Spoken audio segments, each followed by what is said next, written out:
Dan perempuan yang berzina tidak dikawini melainkan oleh laki-laki yang berzina atau yang musyrik, dan yang demikian itu diharamkan atas orang-orang yang beriman. Hadis Ahmad, Tirmidzi, Nasai dan Abu Dawud. Hadis ini pun diriwayatkan oleh Tirmidzi dan Nasai serta Abu Daud. Tirmidzi mengatakan bahwa hadis ini hasan dan qarib. Ibnu Abi Hatim meriwayatkan dari Abu Hurairah, dia berkata, Rasulullah bersabda, laki-laki pezina yang telah didera tidak boleh kawin kecuali dengan wanita yang sama dengannya. Hadis Abu Daud. Hadis ini pun dikemukakan oleh Abu Daud dalam sunannya. Jika tobat telah dilakukan, maka diperbolehkan kawin. Hal ini sebagaimana diriwayatkan oleh Imam Abu Muhammad bin Abi Hatim rahimahullah, dari Syubah, budak Ibnu Abbas. Dia berkata, aku mendengar Ibnu Abbas berkata tatkala ditanya oleh seseorang, aku pernah melakukan sesuatu yang diharamkan Allah dengan seorang wanita. Lalu Allah menganugerahkan kepadaku tobat dari perbuatan itu. Kini, aku bermaksud mengawininya. Maka orang-orang berkata, sesungguhnya laki-laki yang berzina tidak mengawini melainkan perempuan yang berzina atau perempuan musyrik. Ibnu Abbas berkata, orang ini tidak seperti dikatakan oleh ayat itu. Kawinilah dia. Jika perbuatan itu berdosa, maka dosanya tanggunganku. Dan orang-orang yang menuduh wanita-wanita yang baik-baik dan mereka tidak mendatangkan 4 orang saksi, maka deralah mereka 80 kali dan janganlah kamu terima kesaksian mereka untuk selama-lamanya. Dan mereka itulah orang-orang yang fasik. Ayat 4, kecuali orang-orang yang bertobat sesudah itu dan memperbaiki, maka sesungguhnya Allah Maha Pengampun lagi Maha Penyayang. Ayat 5. Ayat yang mulia ini menjelaskan hukum dera bagi orang yang menuduh zina kepada musyanah, yaitu wanita yang merdeka, balik, dan baik-baik. Jika yang dituduh laki-laki, maka si penuduh pun tetap dihukum dera. Tidak ada perselisihan di antara para ulama mengenai hal ini. Jika penuduh mengajukan kesaksian yang menunjukkan kebenaran tuduhannya, maka penuduh dilepaskan dari sanksi. Karena itu, Allah Ta'ala berfirman, dan mereka tidak mendatangkan 4 orang saksi, maka deralah mereka 80 kali dan janganlah kamu terima kesaksian mereka untuk selama-lamanya. Dan mereka itulah orang-orang yang fasik. Jika penuduh tidak dapat mengajukan kesaksian yang menunjukkan kebenaran tuduhannya, maka dia dikenakan 3 hukuman. Pertama, didera 80 kali. Kedua, kesaksiannya ditolak untuk selamanya. Dan ketiga, dia menjadi orang fasik, bukan orang adil, baik di sisi Allah maupun di sisi manusia. Kemudian Allah Ta'ala berfirman, kecuali orang-orang yang bertobat sesudah itu dan memperbaiki. Para ulama berbeda pendapat mengenai pengecualian ini. Apakah yang dikecualikan itu kalimat terakhir saja dari ayat di atas sehingga hanya orang fasik yang bertobat saja yang dibebaskan dari hukuman, sedangkan kesaksian penuduh tetap ditolak walaupun dia telah bertobat, ataukah kembali kepada kalimat kedua dan ketiga? Adapun hukuman dera, maka tidak diikhtilafkan lagi oleh para ulama baik si penuduh itu bertobat atau tidak.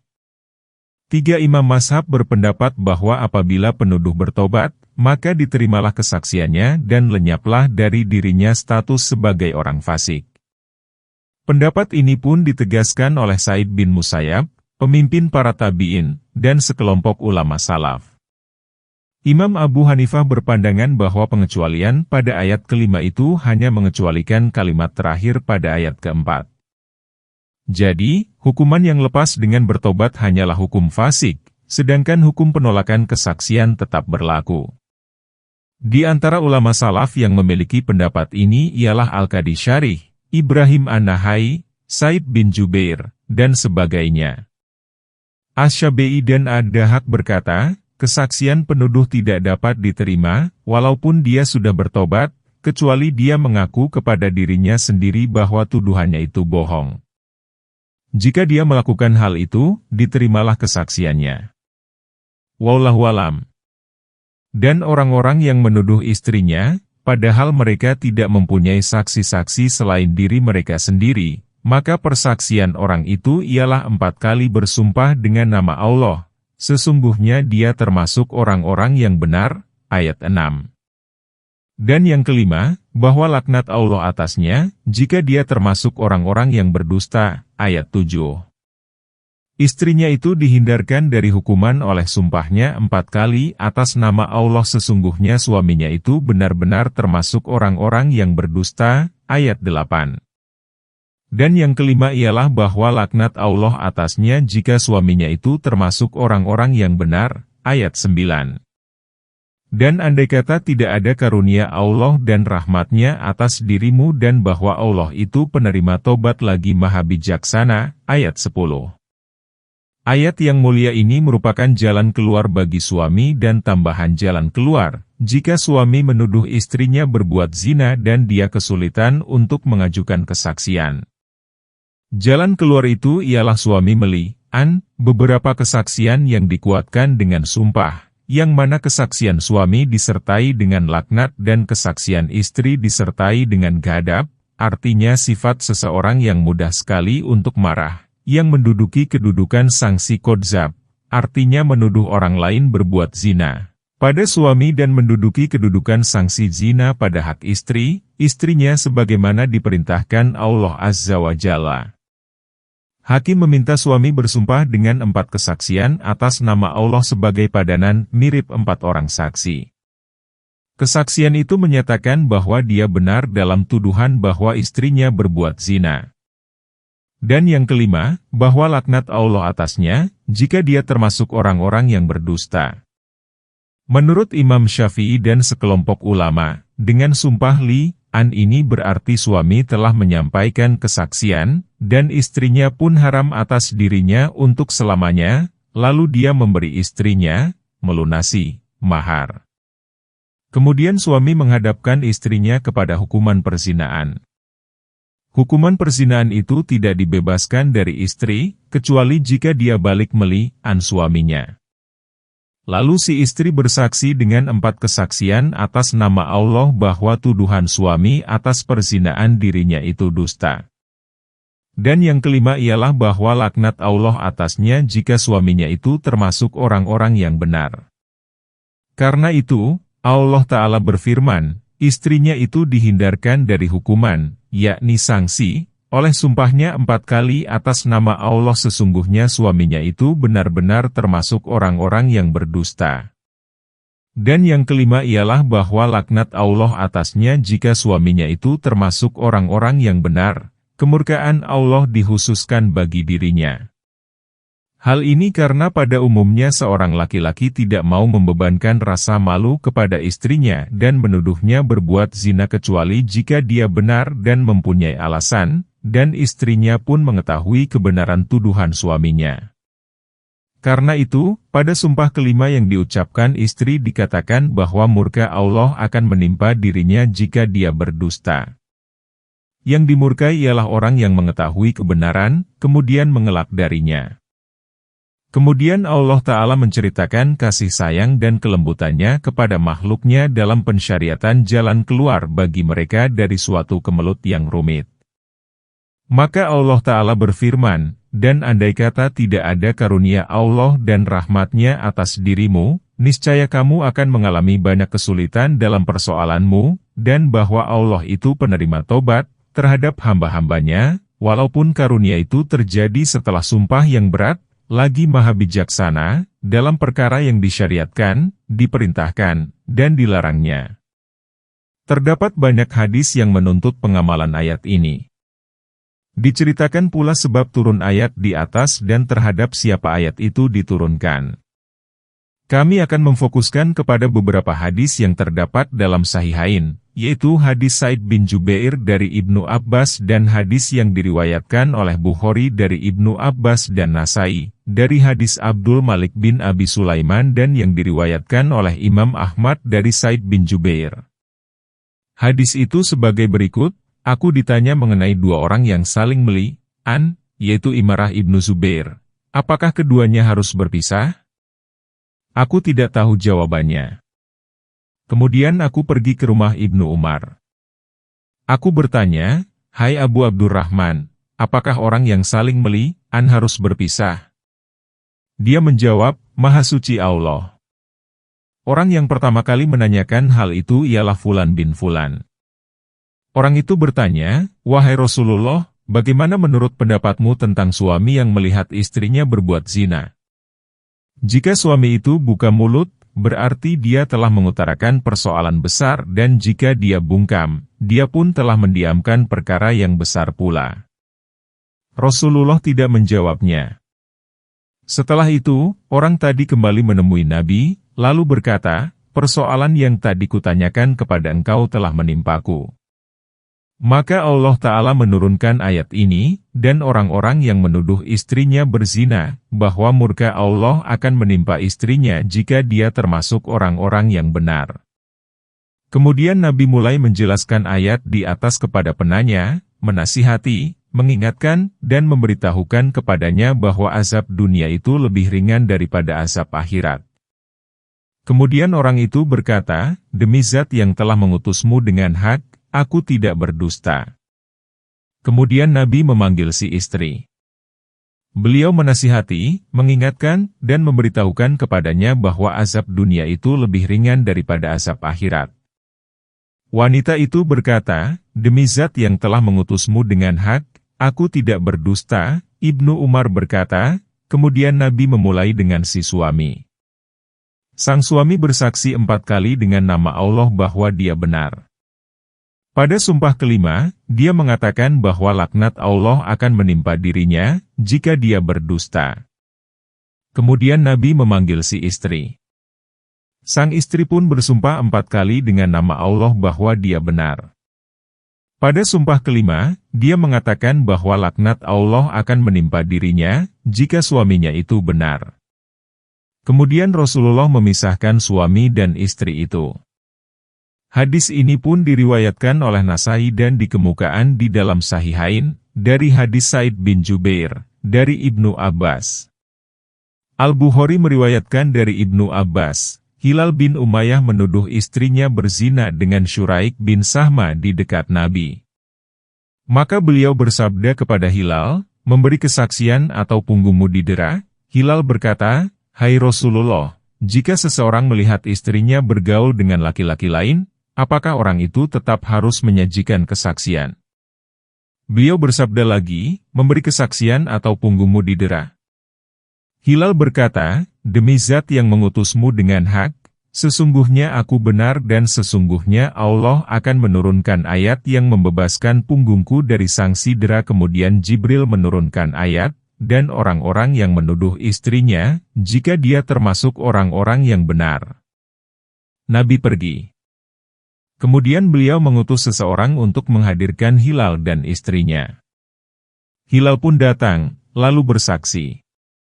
Nabi bersabda, "Sesungguhnya Allah mengetahui bahwa salah seorang di antara kamu berdusta. Apakah di antara kamu ada yang mau bertobat?"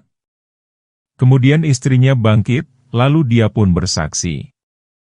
Setelah pada kesaksian kelima, orang-orang yang hadir menyuruhnya berhenti. Mereka berkata, "Sesungguhnya kesaksian itu pasti terbukti." Ibnu Abbas berkata, kemudian wanita itu diam dan menarik diri dari sikapnya sehingga kami mengira bahwa dia akan pulang. Kemudian wanita itu berkata, "Aku tidak akan pernah mempermalukan kaumku." Wanita itu pun berlalu. Nabi bersabda, "Perhatikanlah wanita itu. Jika dia melahirkan bayi yang kedua matanya bercelak, kedua pinggulnya besar, dan kedua betisnya bengkok, berarti anak itu adalah anak Syuraik bin Sahma." Ternyata dia melahirkan anak yang demikian. Kemudian Nabi bersabda, "Kalaulah tiada ketetapan Allah yang telah berlaku, niscaya aku dan wanita itu memiliki persoalan." Hadis Bukhari. Hadis ini hanya diriwayatkan oleh Bukhari dari jalur ini. Hadis senada pun diriwayatkan oleh Ibnu Abbas dan yang lainnya dari jalur lain. Sesungguhnya orang-orang yang membawa berita bohong itu adalah dari golongan kamu juga. Janganlah kamu mengira bahwa berita bohong itu buruk bagi kamu, bahkan ia adalah baik bagi kamu. Tiap-tiap seseorang dari mereka mendapat balasan dari dosa yang dikerjakannya. Dan siapa di antara mereka yang mengambil bagian yang terbesar dalam penyiaran berita bohong itu baginya azab yang besar. Ayat 11. Ayat ini diturunkan berkenaan dengan Aisyah Ummul Mukminin tatkala dia dituduh berzina oleh kaum munafik yang suka berdusta dan berbohong. Apa yang mereka katakan itu adalah dusta yang besar dan keji yang menyerang Allah Azza wa Jalla, Aisyah dan Nabi. Kemudian Allah menurunkan ayat yang membebaskan Aisyah dari tuduhan itu demi menjaga kehormatan Rasulullah. Allah berfirman, sesungguhnya orang-orang yang membawa berita bohong itu adalah dari golongan kamu juga. Orang yang memelopori tuduhan ini ialah Abdullah bin Ubay bin Salul, dedengkot kaum munafik. Ubay menyebarkan tuduhan tersebut hingga merasuk ke dalam hati sebagian kaum muslim sehingga mereka membicarakannya, bahkan sebagian mereka ada yang melampaui batas. Persoalan itu terus bergulir selama kurang lebih 1 bulan hingga Allah menurunkan Al-Quran. Penjelasan mengenai hal ini terdapat dalam hadis Syahih berikut ini. Imam Ahmad meriwayatkan dari Az-Zuhri, dia berkata, telah menceritakan kepadaku Said bin Musayyab, Urwah bin Zubair, Alkamah bin Waqash, Ubaidillah bin Abdullah bin Utbah bin Mas'ud dari Aisyah, istri Nabi tatkala penyebar kebohongan berkata kepada Aisyah. Kemudian Allah Ta'ala membebaskan Aisyah. Semua orang tersebut telah menceritakan kepadaku, Az-Zuhri, berbagai cerita tentang Aisyah. Sebagian mereka lebih memahami cerita Aisyah itu daripada yang lain dan ceritanya itulah yang aku tetapkan. Yang jelas, cerita yang disampaikan oleh setiap orang dari mereka saling mendukung. Mereka menceritakan bahwa Aisyah, istri Nabi berkata, apabila Rasulullah hendak bepergian jauh, maka beliau mengundi istri-istrinya untuk diajak. Siapa saja yang memenangkan undian itu, maka dialah yang diajak. Rasulullah pun pergi bersama Aisyah. Aisyah berkata, maka beliau pun mengundi kami untuk diajak dalam suatu peperangan yang dilakukannya. Ternyata aku menang. Aku pun berangkat bersama Rasulullah. Hal itu terjadi setelah turun ayat hijab. Aku dinaikkan di atas joli dan diturunkan pada setiap perhentian. Kami pun berangkat. Setelah Rasulullah usai berperang, kemudian pulang dan kami telah mendekati kota Madinah bersama rombongan, beliau mengizinkan pasukan beristirahat malam. Pada saat itu, aku keluar dari joli lalu berjalan hingga menjauhi kelompok tentara. Setelah aku menyelesaikan buang hajat, aku pun kembali menuju joli. Aku meraba dada. Ternyata kalungku yang terbuat dari permata safir, buatan Yaman telah putus. Kemudian aku kembali untuk mencarinya. Pencarian itu membuat aku tertahan lama. Sementara itu para pengawal yang bertugas mengusungku telah membawa joliku dan memasangkannya di atas unta yang semula aku tunggangi. Mereka menduga bahwa aku sudah berada di dalamnya. Aisyah berkata, pada saat itu tubuh wanita ringan-ringan. Mereka tidak suka makan banyak daging. Mereka hanya makan sekepal saja. Karena itu, kalaupun aku berada dalam joli dan para pengusung mengangkatnya, mereka tidak merasa lebih berat. Dan pada saat itu aku seorang gadis muda. Mereka pun menghalau untanya, lalu berangkat. Aku pun menemukan kalungku, setelah pasukan berlalu. Aku menuju tempat mereka.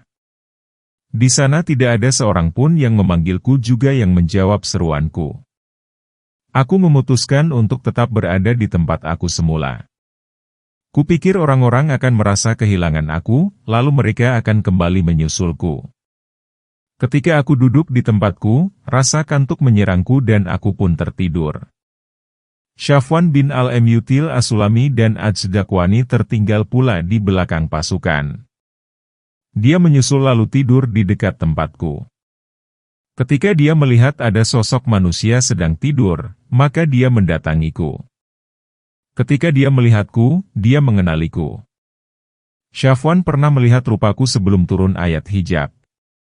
Setelah dia mengenaliku, dia terkejut, lalu membaca istirja, Inna lillahi wa inna ilaihi roji'un, sehingga membuatku terbangun. Aku segera menutupi wajahku dengan jilbab. Demi Allah, dia tidak berkata sepatah pun kepadaku dan aku pun tidak mendengarnya mengucapkan sepatah kata kecuali istirja. Syafwan merundukkan untanya dan aku dipersilakan naik sedang dia sendiri berjalan sambil menuntun untanya hingga kami dapat menyusul pasukan setelah mereka beristirahat dari terik matahari. Sungguh celakalah orang-orang yang sengaja memfitnah diriku sehubungan dengan peristiwa itu. Fitnah itu dipelopori oleh Abdullah bin Ubay bin Salul. Akhirnya, tibalah kami di Madinah, lalu aku pun jatuh sakit selama sebulan. Sementara itu, dalam masyarakat telah menyebar berita bohong mengenai diriku, sedangkan aku tidak mengetahui bahwa berita itu telah meluas sedemikian rupa karena aku sedang sakit. Namun, ada satu hal yang menyedihkanku, yaitu aku tidak melihat kasih sayang Rasulullah terhadapku yang biasa beliau tunjukkan apabila aku sakit. Beliau hanya menjengukku, memberi salam, lalu bersabda, "Bagaimana keadaanmu?" Itulah yang mengherankanku. Aku tidak mengetahui kejelekan yang menyebar kecuali setelah aku sembuh. Aku pergi bersama Ummu Mistah ke tempat luas di pinggir kota untuk buang hajat. Kami tidak pergi kecuali pada malam hari. Hal itu kami lakukan sebelum kami membuat WC di dekat rumah kami. Aku dan Ummu Mistah pun pergi. Dia adalah anak perempuan Abu Ruhmah bin Al-Muthalib bin Abdu Manaf. Ibunya ialah anak perempuan Syahar bin Amir yang juga bibi Abu Bakar As-Siddiq. Dia punya anak bernama Mistah bin Atsatsah bin Ibad bin Abdul Muthalib. Setelah kami menyelesaikan hajat, kami menuju rumah, lalu Ummu Mistah tersandung dan menyumpah, "Celakalah si Mistah." Aku berkata kepadanya, "Alangkah buruknya ucapanmu itu. Kamu menyumpahi orang yang ikut berperang Badar." Ummu Mistah berkata, "Alangkah bodohnya engkau. Apakah engkau tidak mendengar apa yang dikatakan oleh Mistah?" Aku bertanya, "Apa yang dia katakan?" Ummu Mistah pun menceritakan kepadaku berita dusta itu. Maka sakitku semakin parah. Setelah aku pulang ke rumahku, Rasulullah menemuiku, memberi salam, kemudian bersabda, "Bagaimana kabarmu?" Aku berkata kepadanya, "Bolehkah aku pulang ke rumah ayahku?" Pada saat itu, aku ingin mengetahui berita yang sebenarnya dari kedua orang tuaku. Rasulullah pun memberiku izin. Lalu aku pulang ke rumah ayahku. Aku berkata kepada ibu, "Wahai ibuku, benarkah ada berita buruk mengenai diriku yang digunjingkan orang?" Ibuku menjawab, "Hai anakku, janganlah engkau menghiraukannya. Demi Allah, jarang sekali wanita cantik yang disayangi suaminya sedang dia memiliki banyak madu yang tidak digunjingkan orang." Aku berkata, "Subhanallah. Jika begitu, benarlah bahwa orang-orang menggunjingkanku." Maka aku pun menangis pada malam itu hingga pagi. Air mataku tidak dapat ditahan dan aku pun tidak dapat tidur karenanya. Sementara itu, Rasulullah memanggil Ali bin Abi Thalib dan Usamah bin Zaid untuk bermusyawarah, karena saat itu wahyu belum lagi turun, apakah dia perlu menceraikan istrinya atau tidak.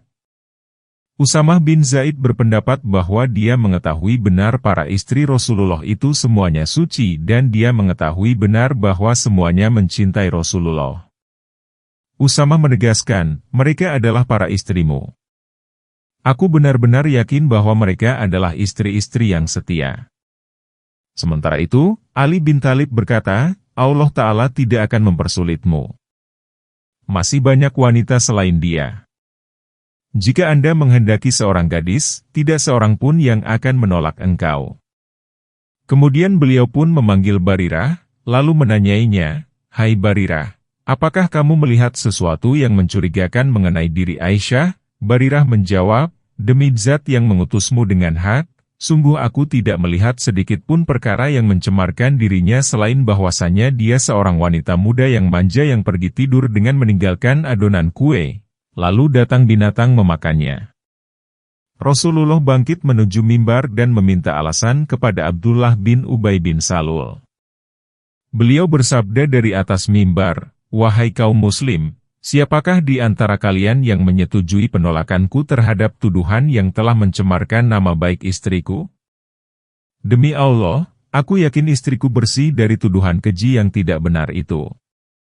Mereka menyebut seseorang, Syafwan, dan aku hanya mengenal dirinya sebagai orang yang baik-baik. Dia tidak pernah menemui istriku kecuali bersamaku. Maka berdirilah Sa'id bin Mu'adz al-Ansyari seraya berkata, "Wahai Rasulullah, aku membelamu dalam hal ini. Jika penyebar isu itu dari suku Aus, maka akan kupenggal lehernya. Jika dia datang dari saudara-saudara kami yaitu kaum Khazraj, maka kami menunggu perintahmu, lalu kami laksanakan."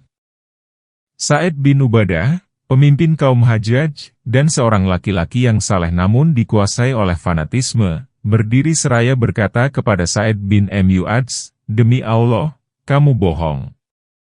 Kamu tidak boleh membunuhnya dan kamu tidak akan mampu melakukannya. Jika orang itu berasal dari kaummu, niscaya kamu tidak akan tega membunuhnya." Kemudian Asid bin Hudair, yaitu anak paman Sa'id bin Mu'adz, berdiri, lalu berkata kepada Sa'id bin Ubadah, "Demi Allah, justru kamulah yang bohong. Sesungguhnya kamu orang munafik dan berani berdebat untuk membelanya." Maka pertengkaran antara suku Aus dan Khazraj semakin memanas hingga mereka nyaris baku bunuh, sementara Rasulullah berada di atas mimbar. Beliau senantiasa meredakan mereka hingga mereka diam dan Rasulullah pun diam. Aisyah berkata, "Pada saat itu aku menangis sehingga kedua orang tuaku khawatir jika hatiku hancur lantaran kesedihan. Tatkala kedua orang tuaku duduk di sisiku dan aku pun menangis, tiba-tiba ada seorang wanita Ansyar meminta izin untuk masuk. Aku pun mengizinkannya, lalu dia duduk dan menangis bersamaku. Ketika suasana seperti itu, tiba-tiba Rasulullah berkunjung kepada kami. Beliau membaca salam, kemudian duduk. Beliau tidak pernah duduk di sampingku semenjak berita bohong itu tersebar. Wahyu pun tidak turun kepadanya mengenai diriku selama 1 bulan. Kemudian Rasulullah membaca tasyahud ketika duduk, lalu bersabda, "Amma ba'du. Wahai Aisyah, sesungguhnya telah sampai kepadaku berita anu dan anu mengenai dirimu. Jika kamu tidak bersalah, maka Allah akan membebaskanmu dan jika kamu memang berdosa, maka beristighfarlah kepada Allah dan mintalah ampunannya. Sesungguhnya, apabila seorang hamba mengakui dosanya dan bertobat, maka Allah pun akan menerima tobatnya." Setelah Rasulullah menyelesaikan pembicaraannya itu, maka air mataku tidak terbendung lagi dan menetes. Aku berkata kepada ayahku, "Jawablah Rasulullah untuk diriku." Ayah berkata, "Demi Allah, aku tidak tahu apa yang harus aku katakan kepada Rasulullah." Aku berkata kepada ibuku, "Jawablah Rasulullah untuk diriku." Ibu berkata, "Demi Allah, aku tidak tahu apa yang harus aku katakan kepada Rasulullah." Kemudian aku pun berkata, "Aku hanyalah seorang gadis muda usia. Aku belum banyak membaca Al-Quran. Demi Allah, sekarang aku sudah tahu bahwa engkau telah mendengar tuduhan terhadap diriku sehingga tuduhan itu tertanam dalam diri engkau dan tampaknya engkau membenarkan berita itu. Jika aku mengatakan kepadamu bahwa aku bersih dari tuduhan itu demi Allah, hanya Allah lah yang maha tahu bahwa aku bersih, niscaya engkau tidak akan mempercayaiku. Dan seandainya aku mengatakan bahwa diriku bersalah dan telah berbuat dosa demi Allah, Dialah yang maha tahu bahwa aku bersih, tentu engkau akan mempercayainya. Demi Allah, aku tidak memperoleh perumpamaan bagi kasusku ini kecuali apa yang dikatakan oleh Yakub, sabarlah yang paling indah dan hanya Allah lah tempat meminta pertolongan atas segala tuduhan yang dilontarkan oleh mereka. Kemudian aku pergi dan berbaring di atas tempat tidurku. Demi Allah, aku menyadari bahwa aku tidak bersalah dan bahwasanya Allah Ta'ala akan membebaskanku karena memang aku tidak bersalah. Namun, demi Allah, Aku tidak menduga jika Dia akan menurunkan wahyu berkenaan dengan kasusku karena diriku terlalu hina untuk mendapat firman Allah sehubungan dengan kasusku ini. Walaupun begitu, aku tetap berharap kiranya Rasulullah bermimpi sesuatu yang mengisyaratkan bahwa Allah membebaskanku. Demi Allah, belum lagi Rasulullah pergi dari tempat duduknya dan belum ada seorang pun yang keluar dari rumah kami, tiba-tiba turunlah wahyu kepada nabinya. Rasulullah mengalami gejala sebagaimana yang biasa dialaminya ketika menerima wahyu. Beliau bersimbah peluh karena beratnya firman yang diturunkan kepadanya.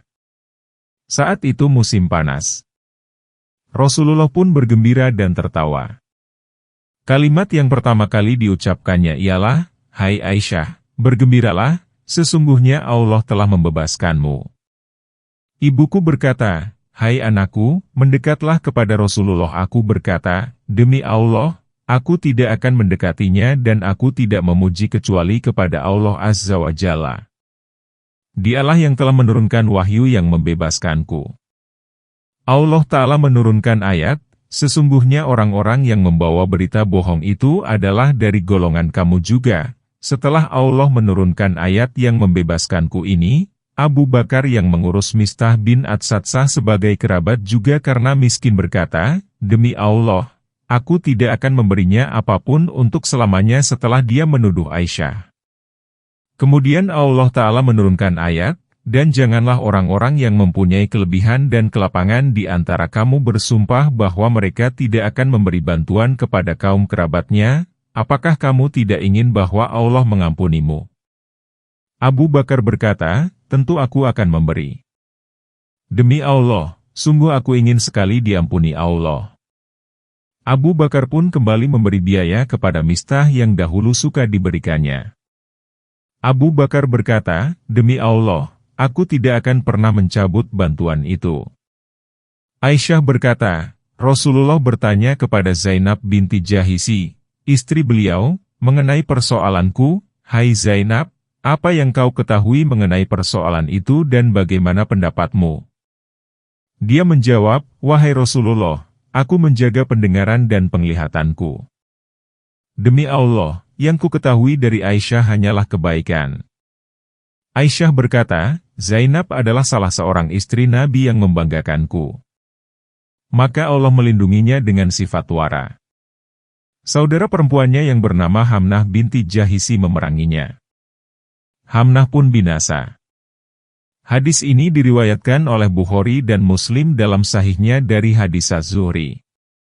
Imam Ahmad meriwayatkan dari Aisyah, "Setelah Allah menurunkan ayat yang membebaskanku, maka Rasulullah berdiri, mengabarkan hal itu, dan membaca Al-Quran. Setelah Allah menurunkan ayat itu maka Rasulullah menghadirkan 2 orang laki-laki dan seorang wanita penghasut, maka ditetapkanlah hukuman cambuk terhadap mereka." Hadis Ahmad. Hadis ini diriwayatkan oleh penyusun Sunan yang 4. Tirmidzi mengatakan bahwa hadis ini hasan. Dalam hadis Abu Daud disebutkan nama mereka yaitu Hasan bin Sabit, Mistah bin Adsatsah, dan Hamnah binti Jahisi. Firman Allah Ta'ala, "Sesungguhnya orang-orang yang membawa berita bohong itu, dusta, dan perbuatan mengada-ada, adalah dari golongan kamu juga. Janganlah kamu mengira bahwa berita bohong itu buruk bagi kamu, wahai keluarga Abu Bakar, bahkan ia adalah baik bagi kamu, di dunia dan akhirat. Di dunia berupa kejujuran dalam berkata dan di akhirat berupa tingginya kedudukan, serta Allah menonjolkan kemuliaan mereka yang terbukti dalam perhatian Allah Ta'ala terhadap Aisyah Ummul Mukminin, yaitu Allah menurunkan ayat Al-Quran yang mulia yang membebaskannya. Al-Quran itu tidak mengandung kebatilan baik di depan maupun di belakangnya. Karena itu, tatkala Ibnu Abbas menjenguk Aisyah pada saat menjelang wafatnya, dia berkata kepadanya, "Bergembiralah, karena engkau adalah istri Rasulullah. Dia mencintaimu. Dia tidak menikahi perawan kecuali dirimu. Kebebasanmu diturunkan dari langit." Diriwayatkan dari Muhammad bin Abdillah bin Jahisi, dia berkata, Aisyah dan Zainab saling membanggakan diri. Zainab berkata, "Akulah orang yang menjadi sebab turunnya wahyu sehubungan dengan perkawinanku." Aisyah berkata, "Akulah orang yang menjadi sebab turunnya wahyu yang membebaskanku." Firman Allah Ta'ala, tiap-tiap seseorang dari mereka mendapat balasan dari dosa yang dikerjakannya. Yakni, setiap orang yang terlibat dalam kasus ini dan menuduh Aisyah Ummul Mukminin berbuat zina akan memperoleh bagian azab yang besar. Dan siapa di antara mereka yang mengambil bagian yang terbesar dalam penyiaran berita bohong itu, yaitu orang yang memulai menyebarkannya, yang menghimpun berita lalu mengacaukannya, yang menyiarkannya, dan yang menyebarkannya, baginya azab yang besar atas perbuatannya itu. Orang yang dimaksud ialah Abdullah bin Ubay bin Salul. Semoga Allah melaknat dan memburukannya. Mengapa ketika kamu mendengar berita bohong itu orang-orang mukmin dan mukminat tidak berprasangka baik terhadap diri mereka sendiri dan berkata, "Ini adalah sebuah berita bohong yang nyata." Ayat 12, mengapa mereka tidak mendatangkan 4 orang saksi atas berita bohong itu? Karena mereka tidak mendatangkan saksi-saksi, maka mereka itulah orang-orang yang dusta pada sisi Allah. Ayat 13. Inilah pengajaran dalam kisah Aisyah dari Allah Ta'ala bagi kaum mukmin, yaitu ketika sebagian mereka menyebarkan berita buruk kepada yang lain. Allah Ta'ala berfirman, "Mengapa pada waktu kamu mendengar berita bohong itu orang-orang mukmin dan mukminat tidak bersangka baik terhadap diri mereka sendiri?" Maksudnya, sebaiknya mereka berintrospeksi kepada diri mereka sendiri. Jika tuduhan itu tidak pantas bagi mereka, tentu lebih tidak pantas lagi dilakukan oleh Aisyah. Ayat ini diturunkan berkenaan dengan Abu Ayyub Al-Ansyari dan istrinya. Suatu ketika sang istri berkata kepada suaminya, "Hai Abu Ayyub, apakah engkau tidak mendengar apa yang digunjingkan orang-orang tentang Aisyah?" Dia menjawab, "Benar. Tetapi berita itu bohong." "Apakah kamu pun ikut menggunjingkannya, hai Ummi Ayyub?" Dia berkata, "Tidak, demi Allah, aku tidak melakukannya." Abu Ayyub berkata, "Demi Allah, Aisyah itu lebih baik daripada kamu." Itulah yang dimaksud oleh firman Allah Ta'ala, "Mengapa pada waktu kamu mendengar berita bohong itu orang-orang mukmin dan mukminat tidak berprasangka baik terhadap diri mereka sendiri dan berkata, 'Ini adalah suatu berita bohong yang nyata,' seperti yang dikatakan Abu Ayyub dan istrinya." Allah Ta'ala berfirman, "Mengapa mereka tidak mendatangkan 4 orang saksi atas berita bohong yang mereka katakan yang mempersaksikan kesahihan perkara yang mereka lakukan?" Oleh karena mereka tidak mendatangkan saksi-saksi maka mereka itulah pada sisi Allah orang-orang yang berdusta terhadap hukum Allah, bohong, dan jahat. Sekiranya tidak ada karunia Allah dan rahmat-Nya kepada kamu semua di dunia dan akhirat, niscaya kamu ditimpa azab yang besar, karena pembicaraan kamu tentang berita yang bohong itu. Ayat 14. Ingatlah pada saat kamu menerima berita bohong itu dari mulut ke mulut dan kamu mengatakan dengan mulutmu apa yang tidak kamu ketahui sedikit pun, dan kamu menganggapnya suatu yang ringan saja, padahal ia pada sisi Allah adalah besar. Ayat 15. Allah Ta'ala berfirman, "Wahai orang-orang yang menggunjingkan perkara Aisyah, sekiranya tidak ada karunia Allah dan rahmat-Nya kepada kamu semua di dunia dan akhirat, dengan menerima tobatmu dan kembalinya kamu kepadanya di dunia, lalu Dia pun memaafkan kamu di akhirat lantaran keimananmu, niscaya kamu ditimpa azab yang besar, karena pembicaraan kamu tentang berita yang bohong itu." Ketentuan ini berlaku bagi orang yang di dalam hatinya ada keimanan, dan karena keimanan itulah maka Allah menerima tobatnya. Orang tersebut seperti Mistah, Hasan, dan Hamnah. Adapun para penyebar berita bohong dari kalangan kaum munafik seperti Abdullah bin Ubay bin Salul dan sejenisnya, maka bukanlah mereka yang dimaksud oleh ayat ini, sebab mereka tidak memiliki keimanan dan amal saleh yang dapat mengimbangi karunia Allah bagi orang-orang yang bertobat. Kemudian Allah Ta'ala berfirman, "Ingatlah pada saat kamu menerima berita bohong itu dari mulut ke mulut, yakni sebagian kamu menceritakan kepada sebagian yang lain. Dalam Sahih Bukhari diriwayatkan bahwa Aisyah membaca ayat ini dengan talikunahu. Kata itu berasal dari ungkapan walako al-lisan, yang berarti dusta yang senantiasa dilakukan pendusta. Orang Arab mengatakan walako fulanun fisair, jika seseorang terus-menerus berjalan. Pembacaan yang pertama, yaitu talakaunahu, merupakan pembacaan yang dipegang oleh mayoritas ulama dan yang paling dikenal. Namun, bacaan kedua berasal dari Ummul Mukminin, Aisyah. Ibnu Abi Hatim meriwayatkan dari Ibnu Umar, dari Aisyah bahwa dia membaca ayat talikonahu. Ibnu Abi Malikah berkata, Aisyah lebih mengetahui bacaan daripada selainnya. Firman Allah Ta'ala, dan kamu mengatakan dengan mulutmu apa yang tidak kamu ketahui sedikit pun. Yakni, kamu mengatakan apa yang tidak kamu ketahui. Kemudian Allah Ta'ala berfirman, dan kamu menganggapnya suatu yang ringan saja, padahal ia pada sisi Allah adalah besar.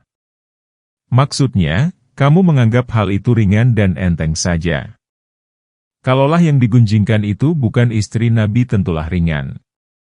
Bagaimana dianggap ringan, padahal yang digunjingkan itu istri Nabi yang ummi, penutup para nabi, dan junjungan para rasul?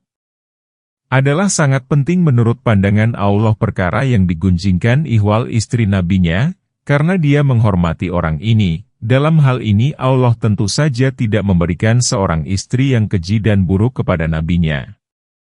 Jika hal itu tidak mungkin terjadi, maka bagaimana mungkin hal itu dilakukan oleh junjungan para istri Nabi? Karena itu, Allah Ta'ala berfirman, dan kamu menganggapnya suatu yang ringan saja, padahal ia pada sisi Allah adalah besar. Dan mengapa kamu tidak berkata ketika mendengar berita bohong itu, sekali-kali tidaklah pantas bagi kita memperbincangkan ini. Maha suci Engkau, ini adalah dusta yang besar. Ayat 16. Allah memperingatkan kamu agar jangan kembali memperbuat yang seperti itu selama-lamanya, jika kamu orang yang beriman. Ayat 17. Dan Allah menerangkan ayat-ayatnya kepada kamu. Dan Allah Maha Mengetahui lagi Maha Bijaksana. Ayat 18. Inilah pembinaan kedua, setelah yang pertama, yang menyuruh berbaik sangka tatkala diceritakan hal buruk mengenai urusan kaum mukmin. Sikap yang sepantasnya dilakukan ialah berbaik sangka kepada mereka.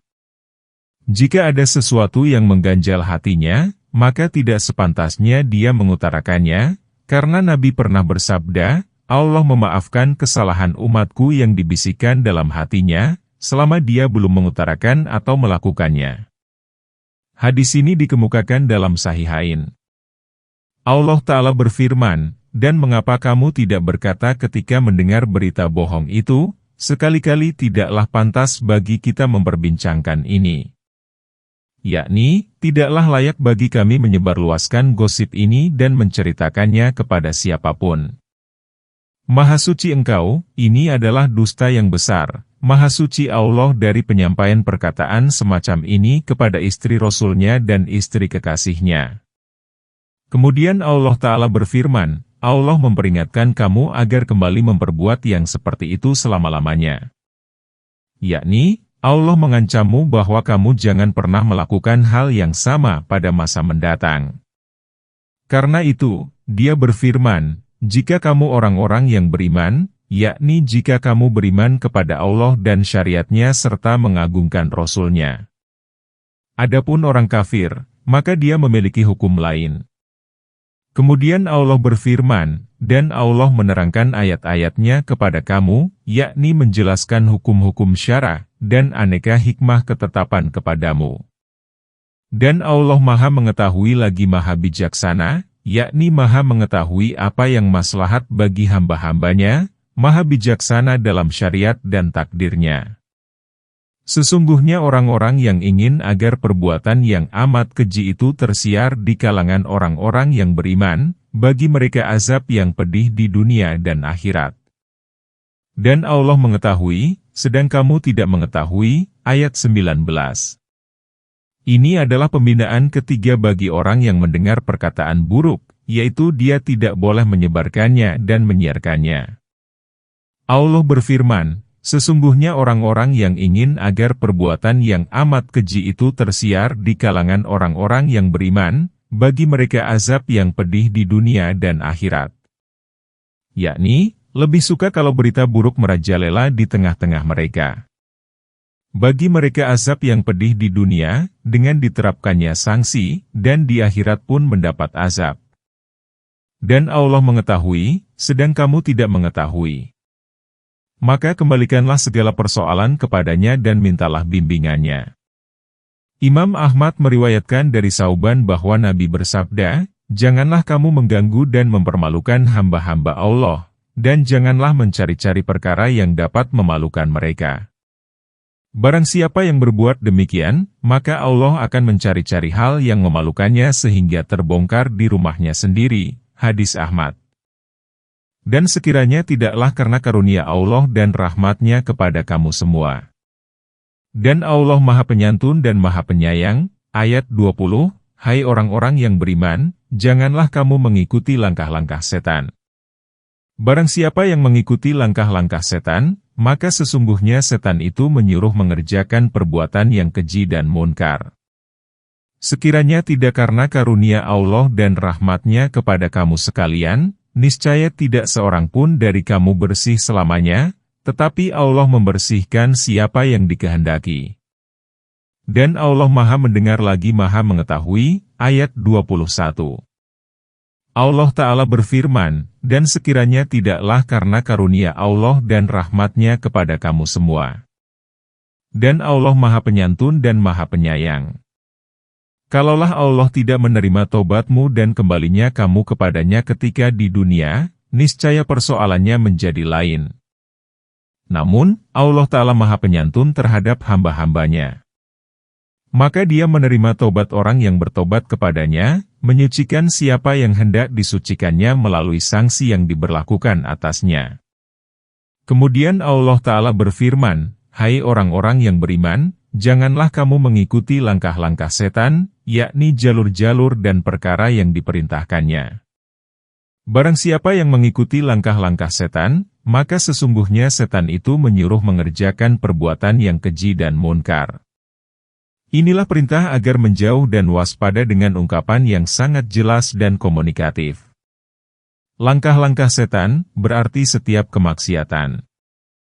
Kemudian Allah berfirman, sekiranya tidak karena karunia Allah dan rahmat-Nya kepada kamu sekalian, niscaya tidak seorang pun dari kamu bersih selamanya.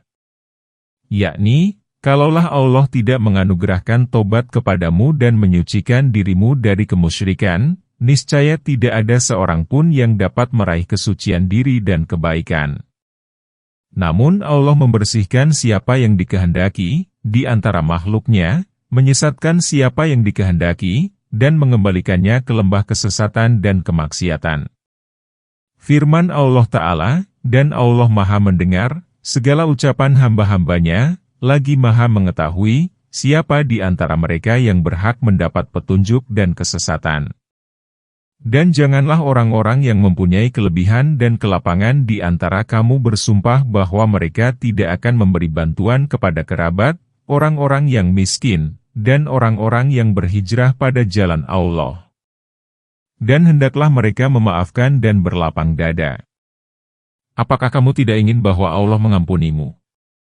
Dan Allah adalah Maha Pengampun lagi Maha Penyayang. Ayat 22. Allah Ta'ala berfirman, dan janganlah orang-orang yang mempunyai kelebihan, yaitu orang yang layak bersedekah, dan kelapangan, yakni kaya, di antara kamu bersumpah bahwa mereka tidak akan memberi bantuan kepada kerabat, orang-orang yang miskin, dan orang-orang yang berhijrah pada jalan Allah. Maksudnya, janganlah kamu bersumpah untuk memutuskan tali silaturahmi dengan kerabatmu dan orang-orang yang berhijrah. Larangan ini menunjukkan bahwa orang mukmin harus benar-benar mencintai dan menyantuni kerabat. Karena itu, Allah Ta'ala berfirman, dan hendaklah mereka memaafkan dan berlapang dada terhadap keburukan dan gangguan yang pernah mereka lakukan. Inilah bagian dari kelembutan dan kedermawanan Allah kepada makhluk-Nya, walaupun mereka menzalimi diri mereka sendiri.